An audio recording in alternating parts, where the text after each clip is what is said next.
जी साहब जी नदीम इसे है।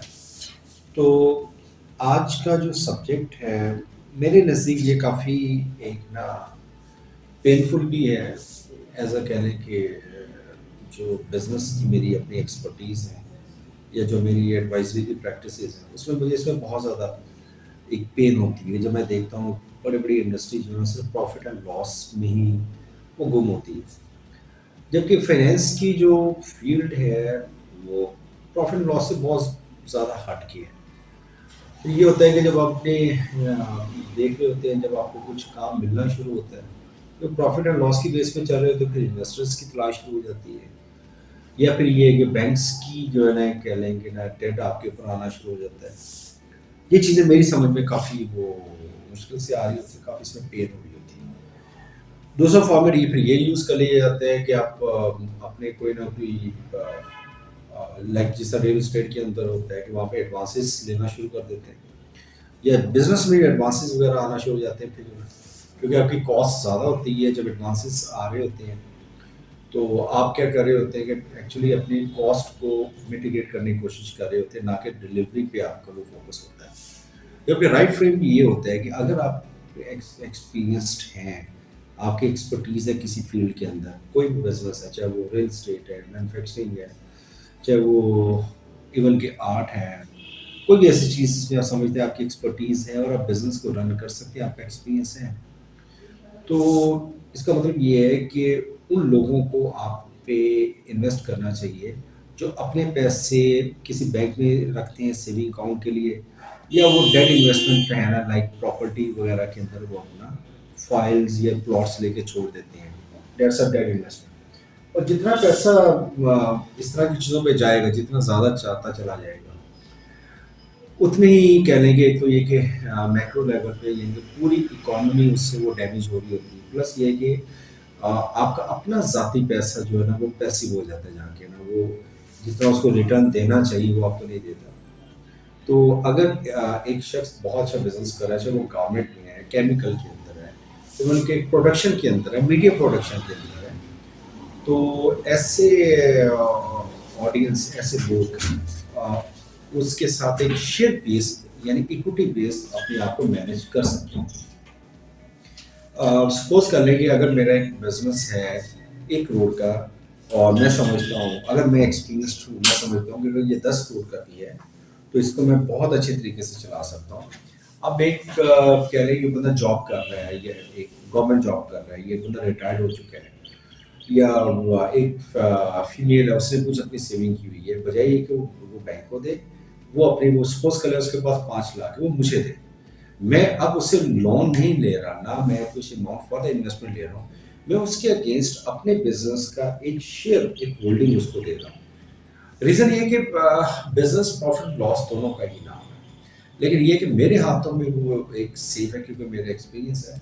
तो हो सकता है उसका जो 5 लाख है, मैं उसको उसके ऊपर बहुत ज़्यादा यानी कि not in the percentage times के अंदर उसे वापस कर सकता हूँ। तो इस तरीके से हमें चाहिए कि जो वो लोग अच्छे बिजनेस में हैं, अगर यानी कि वो समझते हैं वो अपने कारोबार को एक्सपेंड कर सकते हैं, मजीद बिजनेसेस को वो लॉन्च कर सकते हैं, अगर वो उसे मैनेज कर सकते हैं, तो उनको ऑफर देनी चाहिए कि आप हम पे इन्वेस्ट करें, हम आपको इसके ऊपर एक जो भी एक उसका वो प्रॉफिट आता है, मुनाफा आता है, और डेफिनेटली आता है। ये है कि हो सकता है बाज़ का कम हो जाए, हो सकता है ज़्यादा हो जाए। तो पूरी ईमानदारी के साथ पूरा जो एससीसीपी के फ्रेम्स दिए हुए हैं उसके अंडर रहते हुए वो तक़सीम होना चाहिए। अच्छा, अब इसका एक और एलिमेंट भी है कि ये प्योर इस्लामिक है। मैं इसको कहता हूँ कि अगर मज़हबी रंग ना भी दिया जाए तो कम से कम अखलाकी ज़रूर है। कि अगर मेरे पास 1 लाख रुपया उठा के मैंने बैंक में दे दिया, बैंक ने मुझे साल का पूरा काट कूट के मुझे 8,000 9,000 दे दिया, जबकि बिजनेस में बहुत बरकत है। अगर मैं उसको बिजनेस में रोटेट कर रहा हूँ, एक बार 2 दफ़ा 3 दफ़ा 4 दफ़ा, तो वो मेरा 1 लाख रुपया हो सकता है 4 5 दफ़ा 8 9 हज़ार रुपये कमा ले। और अगर इसका फ्रेम बड़ा डिसिप्लिन है और हमने ऐसे बिजनेस पर्सनल के साथ काम कर रहे हैं जो ईमानदार भी है, जिसके कह लेंगे वैल्यूज़ बड़ी क्लियर हैं, तो मैं समझता हूँ कि बहुत अच्छे तरीके से आगे चला जा सकता है। और अगर थोड़ा-सा हम हिस्टोरिकल बैकग्राउंड में जाते हैं कि क्या है, क्या होता है, क्या होना चाहिए, तो इट्स एक्स बिल्कुल क्लियर है, विज़िबल है, जो भी हम अच्छी कंपनी से उठाते हैं, चाहे वो अरामको सऊदी एक कंपनी है, बिल गेट की कंपनी है, माइक्रोसॉफ्ट जिसको हम कहते हैं, इलॉन मस्क है, या आप कह लें जिनको हम जानते हैं, मैं इसीलिए ज़रा बड़े नाम ले रहा हूँ। तो वो इसी तरीके से बने हैं। उन्होंने अपने आप को मार्केट में खुद को पेश किया कि हम ये काम कर रहे हैं, हमारा बैकग्राउंड भी है, हमारी वर्किंग भी है, आप हमारे साथ मिलके काम करें। लोगों ने उनको पैसा दिया, उन्होंने उसका बेहतरीन रिटर्न्स दिए। वो बैंक्स वगैरह को तो कुछ सोच भी नहीं सकता ना। कई-कई कह लें कि कई-कई मैनी हंड्रेड्स परसेंट्स उन्होंने वो पे किए। यानी ₹1 पे उन्होंने 2-2 सौ रुपए भी पे किए, 5-5 सौ रुपए भी पे किए।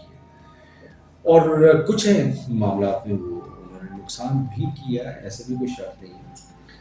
लेकिन ओवरऑल इन एवरेज ये है कि वो लोग जो अपनी सेविंग्स को बैंक्स में रखते हैं, वो सिक्योर तो होते हैं। लेकिन वो सिक्योरिटी क्या है? अगर उन्होंने 8-10% वो अर्न कर भी लिया साल का, तो उसी साल की अगर इन्फ्लेशन निकाली जाए, तो इन एक्चुअली ये है कि उन्होंने तो नुकसान किया है। यानी अगर मैं समझता हूँ कि 1 साल के अंदर जो ऑलरेडी पाकिस्तान की सूरत हाल है, 1 साल के अंदर ये कि इन्फ्लेशन या महँगाई 20% बढ़ी है। मैं बड़ा अपना कंज़र्वेटिव फिगर दे रहा हूँ।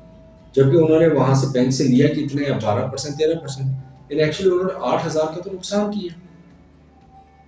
चलिए इसे उठा के प्रॉपर्टी में ले जाते हैं।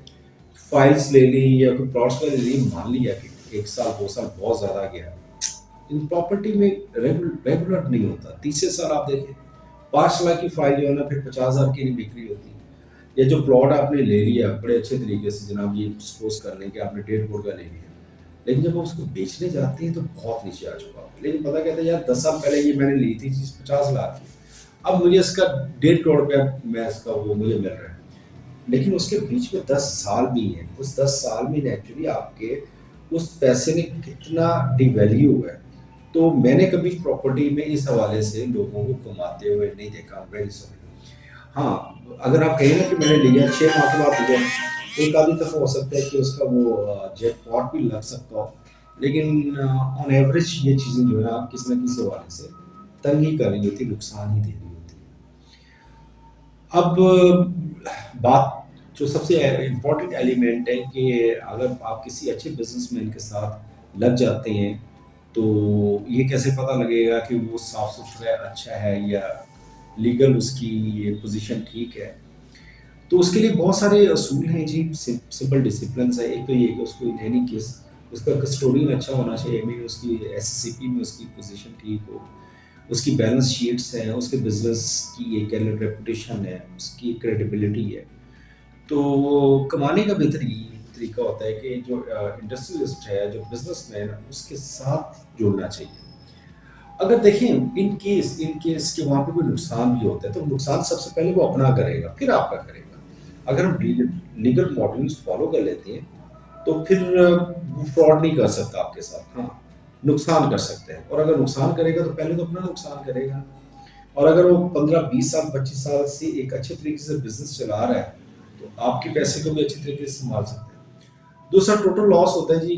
टोटल लॉस यानी कि कोई इसको कहते हैं कि वो बंदा ही कुछ बड़ा क्राइसिस क्रिएट हो, जैसे कोविड के डेज में हो गए, जैसे कोई वॉर वगैरह हो जाए, तो उसका तो फिर कोई जिम्मेदार नहीं होता। लेकिन ये है कि ना दोनों ही साइड पे गलती हो रही है। एक तो वही कह लें कि बिजनेसमैन की साइड पे गलती हो रही है, वो खुद को इक्विटी के लिए, फाइनेंस के लिए, इन्वेस्टमेंट के लिए ऑफर नहीं कर रहा। उसकी वजह ये है कि वो लोन लेने की कोशिश कर रहा है बैंक से, या इन्वेस्टर से इन्वेस्टमेंट लेने की कोशिश कर रहा है।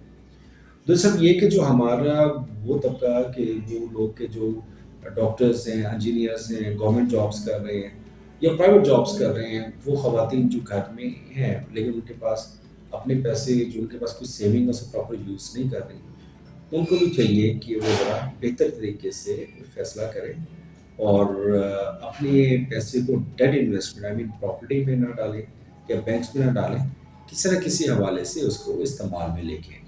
बल्कि बहुत सारी जो हमारी डेवलप कंट्रीज़ हैं, उन्होंने तो अपनी पॉलिसीज़ ऐसी रखी हुई हैं कि अगर आप बैंक में सेविंग अपने उठा के रख रहे होते हैं, तो वो टैक्सेशन इतनी बढ़ा देते हैं कि आपको लॉस होना शुरू हो जाता है। तो रीज़न ये है कि इकॉनमी का पहिया चलना चाहिए, सभी का इसमें फ़ायदा है, स्पेशली उसका जो कि कुछ पैसे रखते हैं, वो चाहता है कि उसका पैसा एफिशिएंटली काम करे।